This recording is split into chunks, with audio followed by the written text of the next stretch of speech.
Far worse if not for him. Nevertheless, as free and equal participants in this endeavor, from now on at each meeting, any worker may have 2 minutes to ask questions or voice suggestions or complaints. With that, the workers all seemed satisfied and headed out again to the fields to pick the cotton. Day 4. I have a big announcement, Mr. Smith said as the daily meeting began. Mr. Jones' cousin is here, and not just to visit and see how our project is coming along. It has been decided that from now on, you will be deciding who will manage the plantation.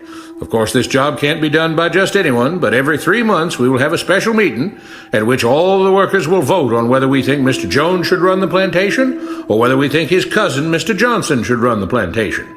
That means that ultimately you are in charge because you will be deciding which man you want running things on your behalf. If you don't like the way things are being managed, you now have the power to change it. Amazed and pleased, the workers headed out again to the fields to pick the cotton. Days passed, months passed, a year passed, and the plantation continued to operate as before. Sometimes Mr. Jones was in charge, sometimes Mr. Johnson was in charge, but the day-to-day routine stayed exactly the same. The workers worked hard, long hours every day, and still had little to show for it. Every day the meeting would begin with them all reciting the Jones Plantation motto, "We work together as free men for our mutual benefit, pledging our allegiance to the Jones Plantation, which stands for prosperity, liberty, and justice for all." One day Mr. Smith announced, "Samuel is asked to say a few words this morning, and whatever the rest of us may think of his ideas and opinions, we are all free here, and that means we are all allowed to speak our minds. So, Samuel, you have 2 minutes. Begin." Samuel stepped forward, looking scared. "I was excited when all this started," he began, glancing nervously at Mr. Smith and Mr. Jones. "But don't you all see what's happened here? Nothing has changed. We're all still slaves." There were grumbles of disagreement from the crowd. "They tell us what to do and whip us if we don't. They still make all the rules and punish us if we disobey. They let us make suggestions and complain about things, but they never really change anything.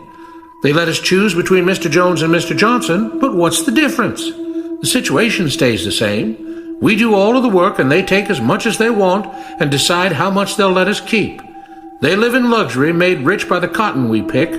We do all the work and have to build our own huts, grow our own food, and take care of ourselves. They leave us just enough that we don't revolt or run away. This is not freedom. We're all still slaves. They've only changed the words they use, but nothing else has changed. They say we're all free and equal, but we're not. They command and we obey.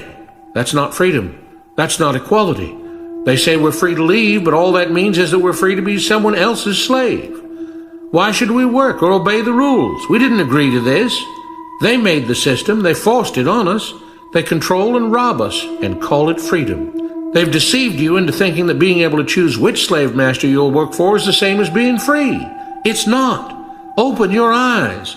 If you keep what you produce, they call it stealing. When they take what you produce, they call it sharing and fair distribution. Can't you see that this is all? Your time is up, Samuel, Mr. Smith announced calmly. At his gesture, 2 supervisors grabbed Samuel by the arms and led him to the whipping post.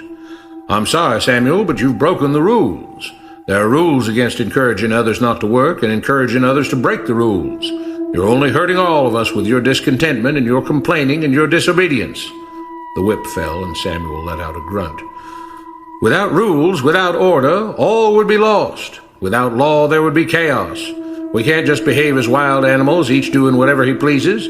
We must all follow the plan and all do our duty for the betterment of everyone. And those who do not must be punished." The whip fell again and blood flowed freely from Samuel's back. "Samuel, it is you who are stealing from the others. When you don't do your assigned work, you are making more work for others. When you disobey the rules, it is you who are endangering the future of everyone else here. You are the thief. You are the criminal. You are the one trying to destroy the arrangement that keeps us all safe and prosperous." At every lash of the whip, the other workers cheered louder and louder, some yelling curses at Samuel. "Being spoiled and selfish, you complain about everything, talking as if you're oppressed. But you are the one ruining things. You are the one keeping us from being all we could be. It is your greed and your rebelliousness that is hurting all of us.